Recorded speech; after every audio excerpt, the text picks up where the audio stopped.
વડાપ્રધાન શ્રી નરેન્દ્રભાઈ મોદીએ હંમેશા સામાન્ય લોકોને પ્રાધાન્ય આપ્યું છે.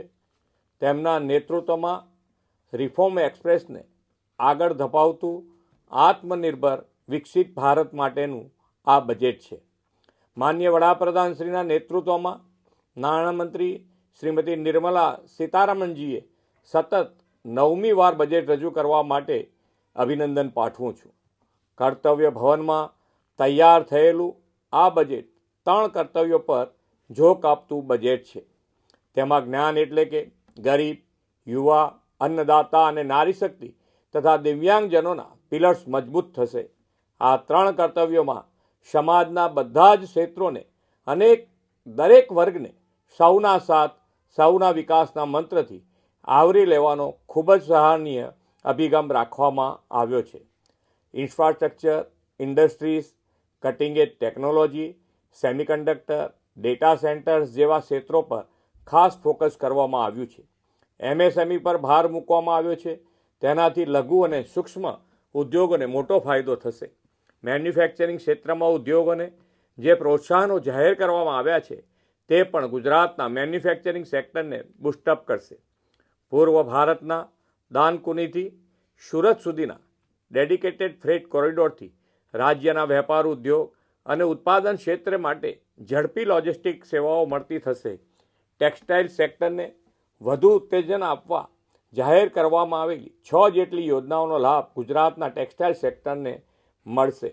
3 કેમિકલ પાર્ક્સની જાહેરાત તથા બાયોફાર્મા ઇન્ડસ્ટ્રીઝ માટે 10,000 કરોડની જે જાહેરાત થઈ છે તેનો પણ લાભ ગુજરાતના આ ક્ષેત્રના ઉદ્યોગને મળશે. ગુજરાત દેશમાં મ્યુનિસિપલ બોન્ડ ઇસ્યુમાં અગ્રેસર રહ્યું છે.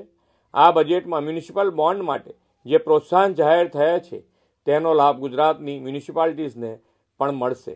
5 લાખથી વધુ વસ્તીવાળા ટિયર 2, ટિયર 3 શહેરોને સિટી ઇકોનોમિક રિજિયન બનાવવાની જાહેરાતથી રાજ્યના નાના શહેરોનો સુગ્રથિત વિકાસ વેગવંતો બનશે. જામનગરમાં ગ્લોબલ ટ્રેડિશનલ મેડિસિન સેન્ટરને અપગ્રેડ કરવાની જાહેરાતથી પરંપરાગત ઔષધિઓના સંશોધનનો વ્યાપ વિશ્વભરમાં થશે. લોથલ અને ધોળાવીરાનો દેશની 15 પુરાતત્વ વિરાસત ક્લસ્ટર ટુરિઝમ ડેવલપમેન્ટમાં સમાવેશ થયો છે. તેનાથી પ્રવાસન દ્વારા ગુજરાતમાં વિરાસત બી, વિકાસ બીનો અભિગમ સાકાર થશે. દેશમાં 20 આઇકોનિક પ્રવાસન સ્થળો માટે 10,000 ટુરિસ્ટ ગાઈડ તૈયાર કરવાની યોજનાથી ગુજરાતના આઇકોનિક ટુરિસ્ટ પ્લેસમાં સ્થાનિક રોજગારીઓને તકો વધશે. કૃષિ, પશુપાલન, મત્સ્ય ઉદ્યોગ, સ્વસહાય જૂથો, ગ્રામીણ અર્થતંત્ર સૌના વિકાસને પ્રાધાન્ય અપાયું છે. વડાપ્રધાનશ્રીએ હંમેશા કરદાતાઓનું સન્માન કર્યું છે અને તેમને દેશના વિકાસના ચાલક બળ ગણાવ્યા છે. આ બજેટમાં પણ કરદાતાઓના સન્માનનો ખ્યાલ રાખીને પ્રમાણિકતા વધે તે દિશામાં કરવેરા ભરવામાં રહેલી ક્ષતિને ગુનો નહીં પરંતુ ભૂલ ગણીને સજાના બદલે દંડની જોગવાઈ કરી છે. સમગ્રતા આ બજેટ સર્વસમાવેશી, સર્વસ્પર્શી અને સામાન્યમાં સામાન્ય માનવી સહિત સૌના સર્વગ્રાહી વિકાસ, કલ્યાણ અને આત્મનિર્ભર વિકસિત ભારત માટેના તેમના યોગદાનને વધુ પ્રેરણા આપતું બજેટ છે.